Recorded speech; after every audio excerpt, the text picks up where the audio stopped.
An explosive device empties a Berks County high school and 3 students suffer injuries. Police rushed to Antietam Middle-Senior High School this morning. WFMZ's Joel D. Smith has been on the scene from the start. He's now live outside the school with the very latest. Joel? Well, Mike, what we know right now is that all the students have been evacuated from this school. It's some 500 students. That happened about an hour and a half ago. And still at this moment, there is an evacuation in place for a 1-block radius around the school just in case something dangerous is still inside. Apparently this started around 8 o'clock this morning when a 13-year-old boy showed up with school today. He was not dressed any differently, as some may have been saying earlier, may have been a trench coat. Traditionally, you think of Columbine in situations like this. Apparently he came dressed normally, but he did have a backpack and a duffel bag. Not sure exactly what was in there completely, but he also had a propane tank in his one hand and a knife in the other. Apparently also in that classroom, we hear it was room 301 around 8 o'clock this morning. Some sort of scuffle started. Maybe some threats were made. 3 students were injured there. Small cut wounds to many of them. 2 have already been released from Reading Hospital. 1, a 16-year-old girl, is still being treated for, I believe, a laceration to her hand. Around this same time, the principal was told what was happening. He showed up there in room 301, was able to detain this 13-year-old boy, and at that point, this evacuation began. Obviously, it's been a very scary and stressful morning for all of the students and the parents alike.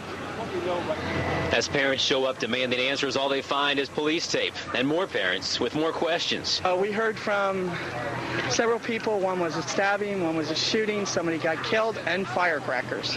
So we're all lost there. We don't know really what's going on. As parents console each other, many rely on cell phones to find out directly if their kids are okay. If anything, you get more information out of the kids who are in the school with their cell phones, and unfortunately in this day and age, even though they're not supposed to have their cell phones in school, you need them to have that. Some students were taken away by ambulance, and the rest start trickling out around 10 o'clock.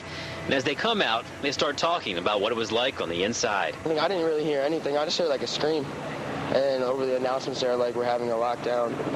And we were just sitting there for an hour and a half. During that time, police were surrounding the building. And then, when they went in, apparently checked each student one by one. They took me out and they searched me. The officer, they came in, they had their guns drawn and stuff. And they came in and searched us. And then they sent us to the back, and then my mom came and got me, and that's all. That was all for the kids. But for officials, they still wanted to search the school for a bomb. So dogs were brought in. Get out as quickly as possible, please. And all homes in a 1-block radius were evacuated. Now, that evacuation is still taking place at this time. People are still out of their homes and waiting for the results here. Apparently, the hazmat units have been brought in to investigate what was being described as a glass bottle with some sort of liquid inside it. Not sure what that is. Apparently, this was also found inside the school, maybe not in the same room as the incident that happened earlier, but of course, taking all precautions at this moment. And so the hazmat crews are trying to make sure that there is nothing dangerous still inside this school. Once again, everyone has been evacuated. More than 500 students out of this school now. 3 people were injured with some cuts. That was earlier when apparently a 13-year-old boy came to school ready to do some damage. Apparently right now all we know is there was no real motive for this, just that he had a problem with the school and some of the people inside. Obviously, this is something we'll be following throughout the rest of the day. We'll give you updates as they become available. Until later on, I'm Joel D. Smith, 69 News in Lower Alcester Township with the very latest. Back to you.